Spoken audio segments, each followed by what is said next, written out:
जाने क्यों लोग मोहब्बत किया करते हैं। 70 से 80 के दशक की वो एक्ट्रेस जिनका जादू सिर चढ़कर बोलता था। उनकी खूबसूरती इतनी कातिल थी कि जिस किसी ने भी उन्हें देखा बस उन्हीं का दीवाना हो गया। मासूम सा चेहरा, छोटी छोटी आंखें, गुलाब जैसी पंखुड़ी जैसे होंठ। उन आंखों और अदाओं में कुछ ऐसा था कि कोई भी दिल हार जाए।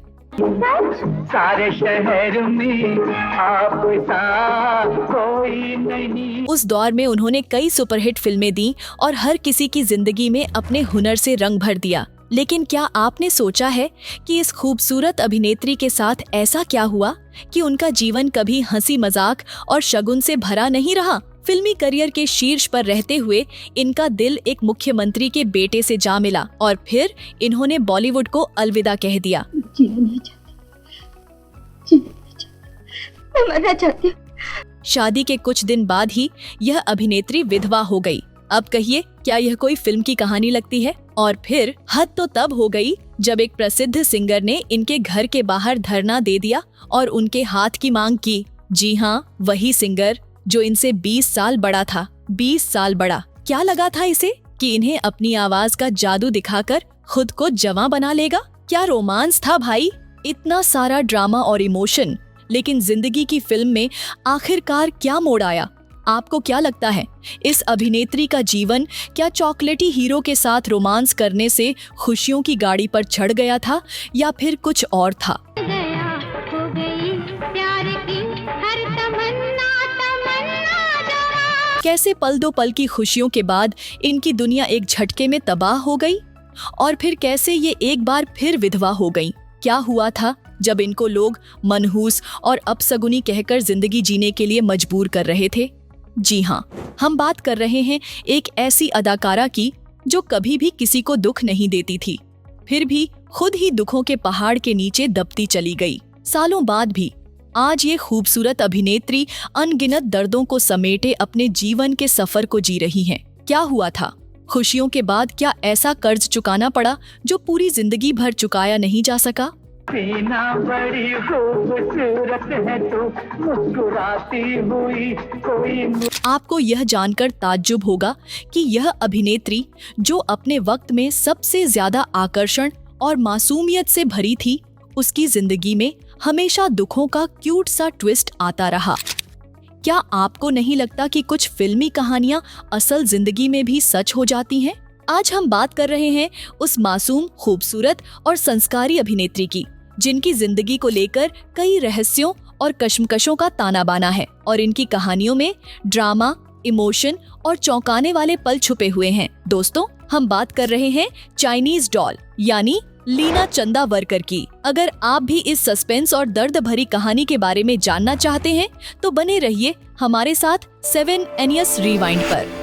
यहाँ हम लाते हैं ऐसी कहानियाँ जो न सिर्फ आपको हैरान कर देंगी बल्कि आपको बॉलीवुड के पुराने दौर की कुछ नई झलक भी दिखाएंगी। लीना चंदावरकर का जन्म 29 अगस्त 1950 को कर्नाटका के धारवाड़ में हुआ, एक कोंकणी मराठी परिवार में। उनके पिता श्रीनाथ चंदावरकर एक आर्मी ऑफिसर थे, जबकि उनकी मां एक साधारण घरेलू महिला थीं। घर का माहौल अच्छा था और उनकी स्कूलिंग भी काफी टॉप लेवल की हुई।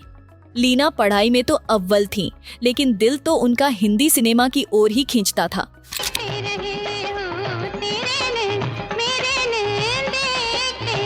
एक मजेदार किस्सा बताते हैं। स्कूल में एक दिन टीचर ने पूछा, बड़े होकर तुम क्या बनना चाहोगे? तो लीना ने बेझिझक जवाब दिया, मैं एक फिल्म की हीरोइन बनना चाहती हूँ। अब किसी को तो यह अजीब लगता ही, और यही हुआ। टीचर को गुस्सा आ गया और उसकी सजा का अंदाज था एकदम फिल्मी। उन्होंने लीना को थप्पड़ मारा और कह दिया, तुम पूरे 1 साल तक क्लास में पीछे बैठोगी। कारण उस समय हीरोइन को बुरा माना जाता था और टीचर का मानना था कि लड़कियों के लिए यह हैंडसम काम नहीं था। लेकिन क्या आप सोच सकते हैं, सजा के बाद भी लीना का फिल्मी प्रेम कम हुआ? नहीं, वह तो और भी बढ़ गया। बड़े होने पर लीना ने स्टेज शो और मॉडलिंग में हाथ आजमाया। पहली बार मुझको ये क्या हो गया। और फिर एक बड़ा मौका आया। फिल्म फेयर के द्वारा आयोजित फ्रेश फेस ब्यूटी कंटेस्ट में लीना ने भी भाग लिया और वहां से उनकी किस्मत की कहानी ने एक नया मोड़ लिया। अब सोचिए, अगर टीचर ने उन्हें वह थप्पड़ न मारा होता तो क्या लीना की जिंदगी भी हीरोइन बनने के इस रोमांचक सफर में न चल पाती। लीना ने फिल्मी दुनिया में कदम रखने के लिए कड़ी मेहनत की और 18 साल की उम्र तक मॉडलिंग के बड़े ऑफर्स मिलने लगे। उन्होंने कई कमर्शियल एड्स और फिल्मों में काम भी किया।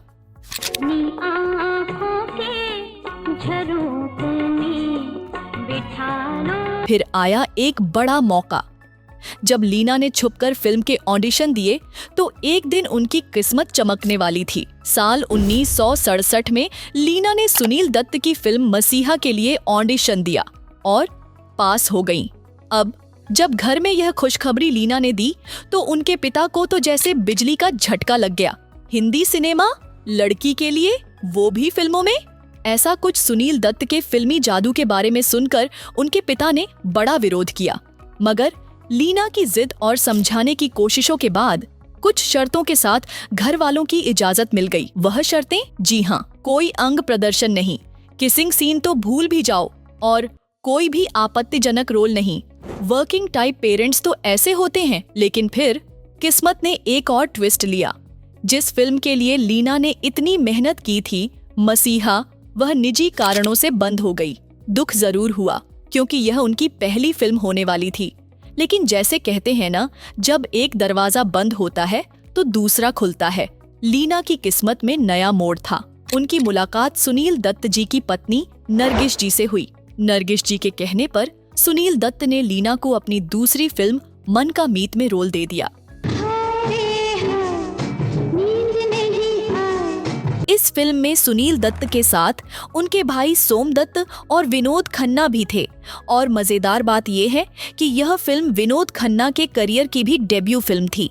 दोनों की शुरुआत एक साथ हुई, लेकिन किसी को नहीं पता था कि विनोद खन्ना का करियर कहां तक पहुंचेगा। लीना चंदावरकर की पहली फिल्म मन का मीत ने जब सिनेमा घरों में दस्तक दी तो यह धमाल मचाने वाली थी। दर्शकों ने इस फिल्म को दिल खोलकर प्यार दिया।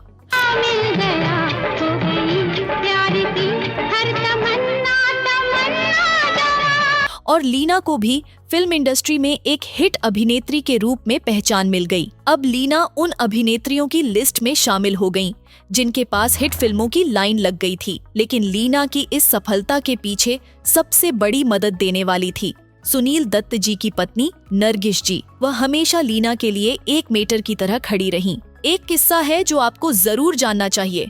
एक बार फोटोशूट के दौरान लीना को स्विम सूट पहनने के लिए कहा गया।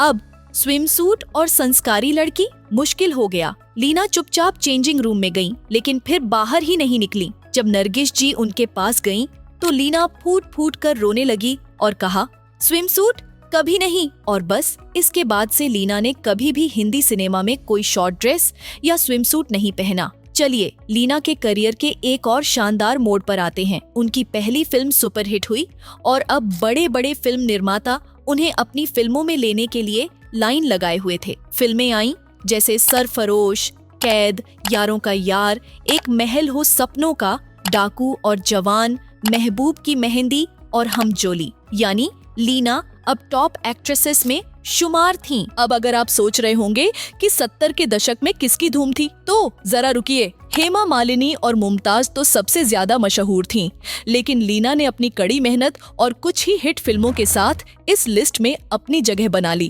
खोल के हंसो, तुम ऐसी खाई में गिरे हो जहाँ न तुम अच्छा देख सकते हो। उनकी तुलना अब हेमा मालिनी और मुमताज से होने लगी थी और यह उनका सबसे बड़ा अचीवमेंट था। अब आपको लगता है कि लीना चंदावरकर का करियर केवल सफलता से भरा था, तो फिर सोचिए 1969 से लेकर 1979 तक 10 सालों में उन्होंने इस दौर के सभी सुपरस्टार्स के साथ काम किया। आप मानेंगे या नहीं, लेकिन राजेश खन्ना के साथ महबूब की मेहंदी, दिलीप कुमार के साथ बैराग और जितेंद्र के साथ हमजोली जैसी फिल्में की। उनसे मेरे माथे पर सिंदूर का टीका लगा गया सब। लीना चंदावरकर की फिल्म विदाई उनकी जिंदगी की सबसे बड़ी हिट साबित हुई, लेकिन इस फिल्म के बाद उनकी जिंदगी में ऐसा तूफान आया कि सब कुछ पल भर में बदल गया। आप सोच रहे होंगे ये तो खुशी की बात थी, लेकिन क्या आपको पता है कि एक बड़ी सफलता के बाद उनका जीवन कैसे एक दुखद मोड़ पर पहुंचा। जब लीना अपने करियर के शिखर पर थी तो उनके घर वालों ने शादी का फैसला किया। अब शादी करना एक बेहतरीन कदम हो सकता था, लेकिन उनके लिए यह उनके जीवन का सबसे बड़ा दुखद निर्णय साबित हुआ। क्या हुआ था? लीना जब 24 साल की थीं, तो उन्होंने राजनीति से जुड़े सिद्धार्थ बंडोडकर से शादी कर ली। हालांकि इस फैसले ने उनकी जिंदगी को तो एक नया मोड़ दिया, लेकिन साथ ही कई फिल्मों के अधूरे रह जाने का कारण भी बन गया। शादी के बाद पहले 10 दिन सब कुछ बहुत अच्छा था, लेकिन 11वें दिन ऐसा हुआ जो किसी के भी लिए सोचने लायक था। सिद्धार्थ जी अपनी बंदूक साफ कर रहे थे और गलती से गोली चल गई। गोली खुद सिद्धार्थ को ही लग गई। अब सोचिए क्या होगा जब बंदूक से निकली गोली आपके अपने को लग जाए। सिद्धार्थ को तुरंत अस्पताल ले जाया गया, लेकिन गंभीर हालत में उनका इलाज न हो सका और वह इस दुनिया से अलविदा ले गए। महज 24 साल की उम्र में लीना ने अपने जीवन साथी को खो दिया और उनकी हंसी खुशी की दुनिया पल भर में उजड़ गई। मरते मरते भी तुम अपने खून से मेरे माथे पर सिंदूर का टीका लगा गए सब। अब इस भारी दुख ने लीना को तो तोड़ दिया था। वह डिप्रेशन में चली गई और उनकी हालत दिन ब दिन बिगड़ती ही चली गई। वह एक चमकती हुई स्टार थीं, लेकिन अब उनके जीवन में अंधेरा था। अगर आपको लगता है कि यह कहानी केवल एक दुख की है, तो रुकिए। लीना ने इस दुख को धीरे धीरे अपने अंदर समेट लिया, लेकिन क्या यह दुख उनके जीवन को हमेशा के लिए बदल कर रख सकता था? लीना की जिंदगी में एक और बड़ा तूफान तब आया जब ससुराल वालों ने उन्हें अपशगुनी मान लिया। इस कारण लीना के पिता ने उन्हें वापस अपने घर बुला लिया, लेकिन यहाँ भी उनका स्वागत कुछ खास नहीं था। परिवार के लोग उन्हें उनके पति के निधन का जिम्मेदार मानते थे और ताने मारते थे। यही नहीं, उन तानों ने लीना को ऐसा परेशान किया कि एक दिन उसने अपने मन में दुनिया को अलविदा कहने का फैसला कर लिया। क्योंकि जब आपका खुद का परिवार आपको ऐसे नजरों से देखे तो अकेलेपन का दर्द कितना होता है यह समझना आसान है। लीना का समय विधवा होने के कारण सिर्फ दुख और दर्द में ही बीत रहा था। वह पूरी तरह से अकेली पड़ चुकी थी। लेकिन फिर लीना के करीबियों ने उन्हें समझाया और फिल्मों में लौटने की सलाह दी। सबकी बातें मानकर लीना ने बॉलीवुड की तरफ रुख किया और फिर से अपनी किस्मत को आजमाने का फैसला किया। इस बार उनकी शुरुआत हुई किशोर कुमार की फिल्म प्यार अजनबी है से, और यहीं से एक नया मोड़ आया। किशोर कुमार और लीना के बीच दोस्ती और समझदारी बढ़ी। किशोर कुमार को लीना की पूरी कहानी पता थी और उन्होंने लीना को सपोर्ट करना शुरू किया। लेकिन कब, कैसे और क्यों लीना भी धीरे धीरे किशोर कुमार के प्रति खींची चली गई, यह कोई नहीं जान पाया। अब किशोर कुमार का दिल लीना के लिए धड़कने लगा था और उन्होंने लीना से शादी करने की इच्छा भी जाहिर कर दी। लेकिन कहानी में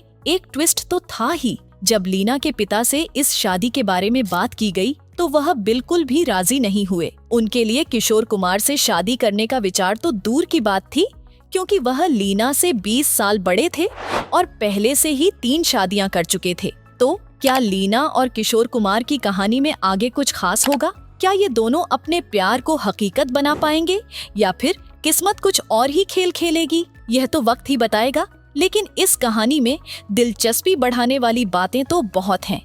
अब आप सोच रहे होंगे कि कहानी में कोई मजेदार ट्विस्ट कब आएगा, है ना? तो रुकिए। जब लीना के पिता ने किशोर कुमार से शादी करने के लिए मना किया तो किशोर कुमार ने जो किया वह किसी बॉलीवुड फिल्म से कम नहीं था। उन्होंने अपने प्यार के लिए लीना के घर के सामने धरना प्रदर्शन शुरू कर दिया और धरने में अपने ही गाने गाने लगे। नफरत करने वालों के सीने में प्यार भर दूं, अरे मैं वो रूप तेरा मस्ताना जैसे गाने गा रहे थे। तेरा मस्ताना प्यार मेरा दीवाना भूल कोई, और पूरे मोहल्ले को यह बता रहे थे कि उनका दिल तो लीना के लिए धड़कता है। लेकिन क्या लीना के पिता मान गए? बिल्कुल नहीं। हालांकि धरने का पूरा ड्रामा काफी लंबे समय तक चला और अंत में काफी जद्दोजहद के बाद किशोर और लीना ने हाँ और ना के बीच शादी कर ली और इस तरह लीना चंदावरकर किशोर कुमार की चौथी पत्नी बन गईं। और सबसे मजेदार बात, जब लीना और किशोर कुमार ने शादी की तो लीना की उम्र 30 साल थी, जबकि किशोर कुमार 50 के थे। अब यह जोड़ी खुश थी, सब कुछ बढ़िया चल रहा था। लेकिन यह खुशी थोड़ी देर की ही थी। आपको बताऊं, लीना और किशोर कुमार ने 2 बार शादी की थी, पहले कोर्ट मैरिज और फिर हिंदू रीति रिवाज से। अब जब हिंदू रीति रिवाज से शादी हो रही थी तो लीना गर्भवती थी और फिर कुछ समय बाद लीना ने एक प्यारे से बेटे को जन्म दिया जिसका नाम सुमित रखा गया। अब आपको क्या लगता है, क्या अब सब कुछ सही हो गया? लेकिन ये खुशियाँ ज्यादा समय तक टिक नहीं पाईं। किस्मत को फिर से लीना की खुशी से जलन हो गई। इस बार जैसे ही सब कुछ ठीक होने लगा था, किशोर कुमार का निधन हो गया और 37 साल की लीना एक बार फिर से विधवा हो गई।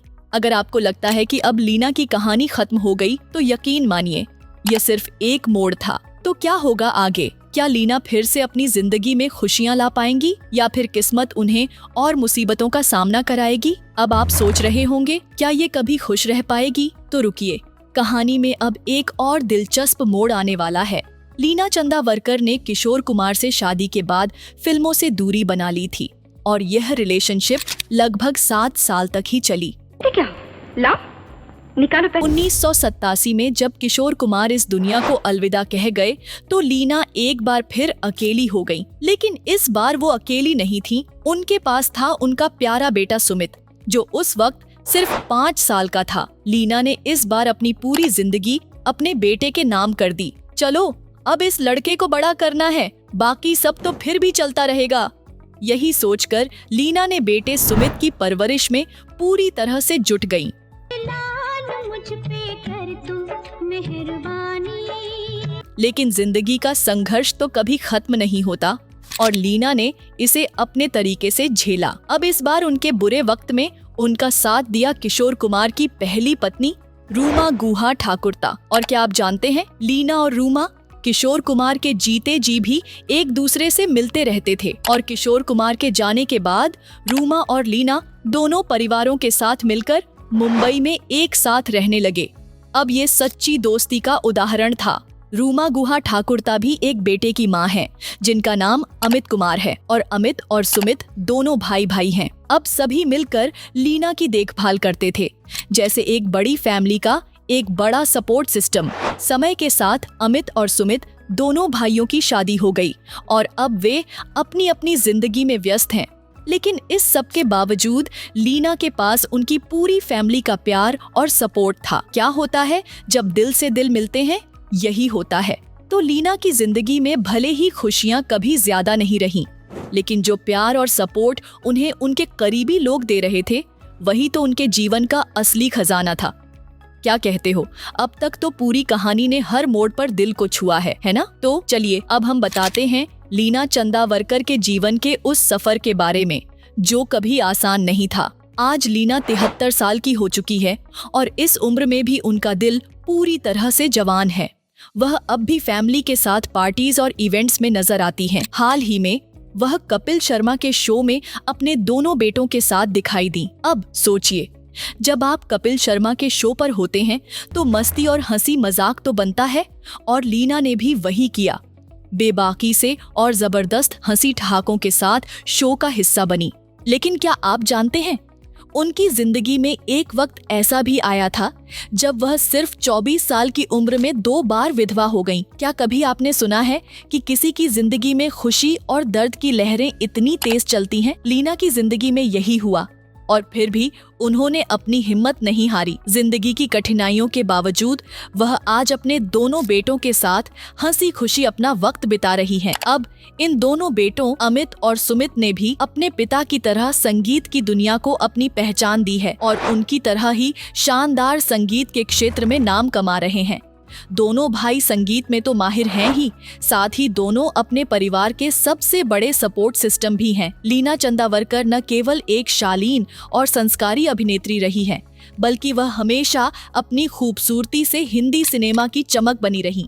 उनकी फिल्मों और गानों की यादें हमेशा लोगों के दिलों में जिंदा रहेंगी। हाँ, कभी न कभी उनकी जिंदगी में प्यार और साथ नहीं रहा, लेकिन उस अकेलेपन से निकलकर उन्होंने जो हासिल किया वह है परिवार का प्यार और समर्पण। यही तो असली खुशियों की बात होती है ना? अब ये कहानी तो दिल को छूने वाली थी, है ना? लीना चंदावरकर ने हिंदी सिनेमा को जो योगदान दिया है उसे हम सभी कभी नहीं भूलेंगे। वह हमेशा हमारी यादों में एक महान अभिनेत्री के तौर पर जीवित रहेंगी। तो अब इस शो को लेकर आपको कैसा लगा? अगर आपको भी यह कहानी दिलचस्प और इमोशनल लगी तो हमें कमेंट्स में जरूर बताएं। और अगर आपके पास भी लीना चंदावरकर से जुड़ी कोई और दिलचस्प जानकारी है तो बेझिझक हमसे शेयर करें। हम सबको जानना पसंद करते हैं। हमारे चैनल पर आपको हमेशा ऐसी ही सच्ची और दिलचस्प बॉलीवुड कहानियां सुनने और देखने को मिलेंगी। और यह कहानी आप तक पहुंचे, इसके लिए हमारे चैनल 7 Anias Rewind को सब्सक्राइब करना न भूलें। जल्द ही हम एक और महान हस्ती की जिंदगी के बारे में लेकर आएंगे, तो बने रहिए हमारे साथ। तब तक के लिए अपना और अपने परिवार का ख्याल रखें, सुरक्षित रहें और जिंदगी का पूरा मजा लें।